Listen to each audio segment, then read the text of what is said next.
ආයුබෝවන් ශ්‍රී ලංකාවට සිදු වුණු ස්වභාවික ව්‍යසන ගැන මතක් හැරී බැලුවොත් ප්‍රථමයෙන්ම අප කාගේත් මතකයෙන් නැගෙන්නේ 2004 දෙසැම්බර් මාසයේ සිදු වූ සුනාමි ව්‍යසනයයි. එහි වාර්තා අලුත් කරමින් 2025 නොවැම්බර් මාසයේ අගභාගයේදී ශ්‍රී ලංකාවට බලපෑ දිට්වා සුලිකුණාටුව මෑත කාලීන ඉතිහාසයේ මෙරටට දැඩිම බලපෑමක් එල්ල කළ ස්වභාවික ව්‍යසනයයි.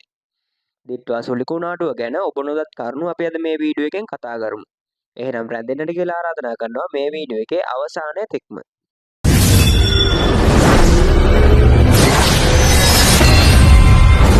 කවුරුත් නොසිතූ දිනයක එනම් 2025 නොවැම්බර් 26 වන දින බෙන්ගාල බොක්කාසිතව වර්ධනය වූ මෙම සුලිකුණාටුව නොවැම්බර් 28 වන දින පෙරවරුවේ ශ්‍රී ලංකාවේ නැගෙනහිර වෙරළ තීරයෙන් නොහොත් ත්‍රිකුණාමලය සහ මඩකලපුව අතරින් දිවයිනට ඇතුළු විය.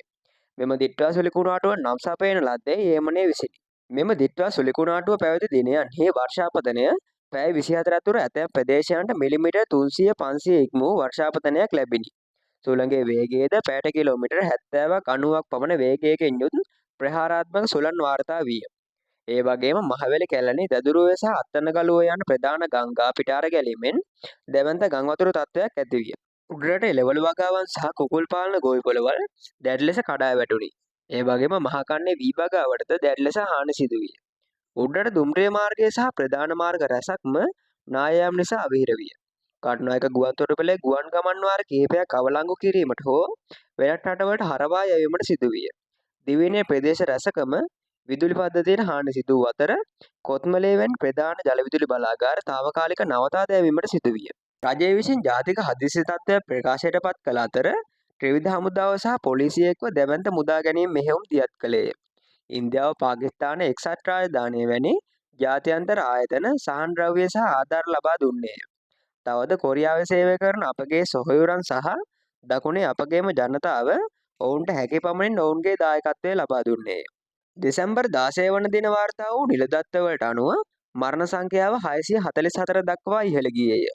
එය මහනුව දිස්ත්‍රික්කයෙන් මරණ 234ක්ද, නුවරඑළිය දිස්ත්‍රික්කයෙන් මරණ 89ක්ද, බදුල්ල දිස්ත්‍රික්කයෙන් මරණ 90ක් ලෙසද වාර්තා විය. ඒ වගේම 183 දෙනෙක් තවමත් අතුරුදහන් වී සිටී.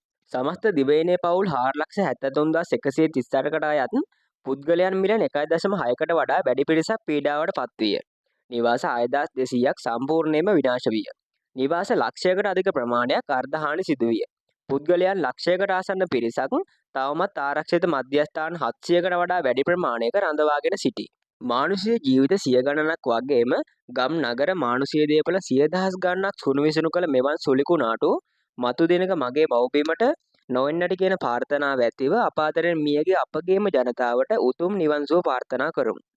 මේ වීඩියෝ එක පිළිබඳව ඔබ සිතන දේත් පහලින් කමෙන්ට් කරන්න යන්න. මේ වගේ තවත් අලුත් වීඩියෝ එකකින් හමු වන බලාපොරොත්තු වෙමින් අද අපි සමුගන්නවා. මේ වගේ අලුත් වීඩියෝ හැමදාම නරඹන්න මගේ විශ්ව විස්තර YouTube නාලිකාවත් subscribe කරලා bell icon එකත් ඕල් දාලා තියාගන්න. එහෙනම් ඔබට ජය.